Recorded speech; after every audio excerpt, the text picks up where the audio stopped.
Welcome to Beyond Your Soul Zone.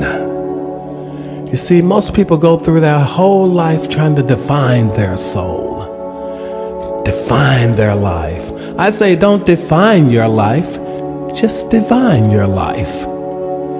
Try to communicate with the wisdom of 1,000,000 years through pure intent and surrender. A subtle energy life, a subtle energy body requires sensing, not just touching. Sight is physical, but light is felt and unseen. Which quality do you possess? Everyone has to reach their own spiritual eclipse of their soul where the shadows of darkness pass into lightness. Light is in no particular place. It's in all of space, and nobody owns the light domain. You must become the foam of the ether realm in your ether bones, paying respect to the super soul. Reject your body and eject your soul. Everybody wants the supernatural experience, but who's willing to do the supernatural work? The world is in a tremendous spiritual recession. You must be bold in order to evolve the soul. Don't just get caught up into the false fruits of the ego, the pregnancy that's not there. Awaken, my fine friends of subtle being. You see, most souls never study beyond the beyond.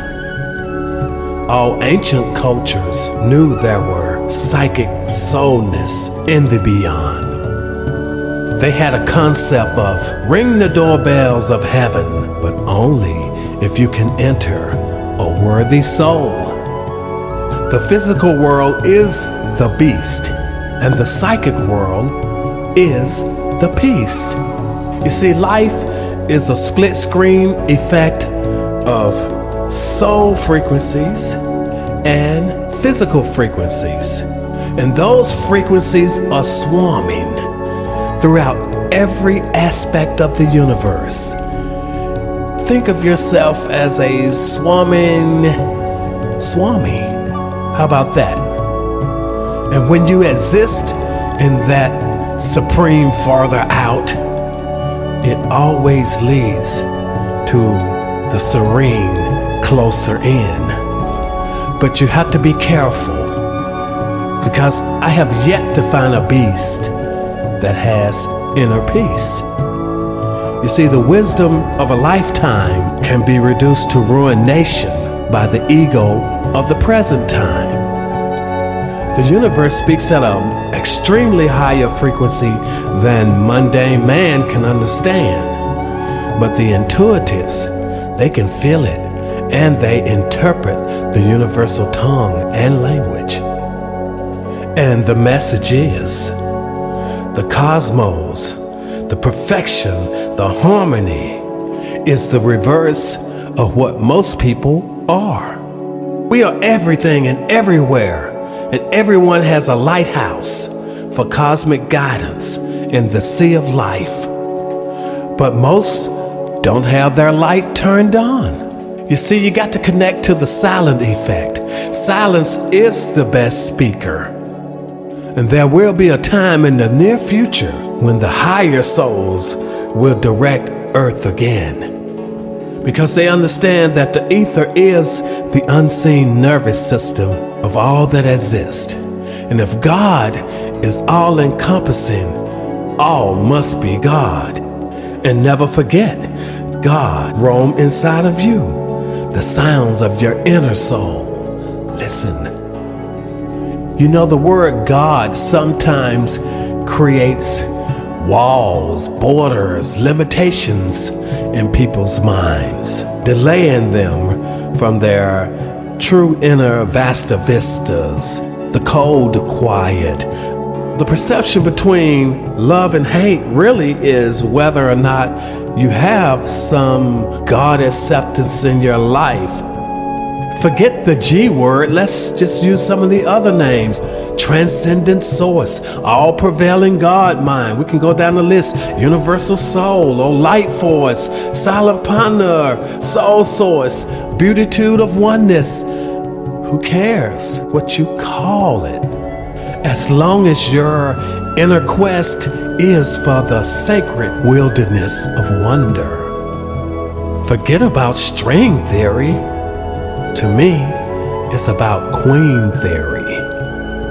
Getting in touch with what's spinning the galaxy, the cosmic cruise, traveling the magnetic mysteries, becoming a deacon of the beacon, because your soul is beyond boundaries.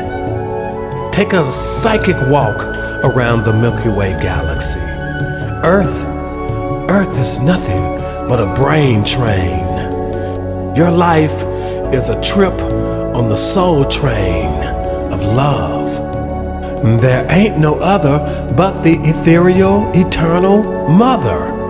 So why get your intelligence only from man when universal intelligence is there for the asking?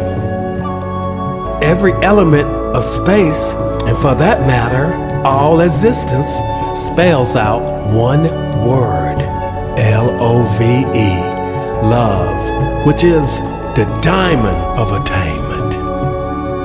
And when the universe speaks to you in silence, beautiful silence, the only way to decode these messages are by opening your heart, which gives you a chance to do a galactic swap. In solitude, billions of galaxies are within your reach.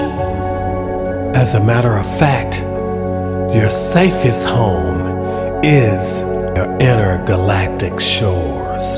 See, I never want for God or seeking this God thing. Why want for something that you already have? Perhaps you are unaware that you have it, but you have it. Because we are all loop effects. Our life is a loop effect. And the question is your loop good or bad? High frequency or low frequency? Enthusiastic or depressed? But you must prepare to do battle with the beast in order to bring about your inner peace. It's a journey, a heart offering of high regard. You see, some people need the material muchness, but for me, my wants are for the sacred hushness.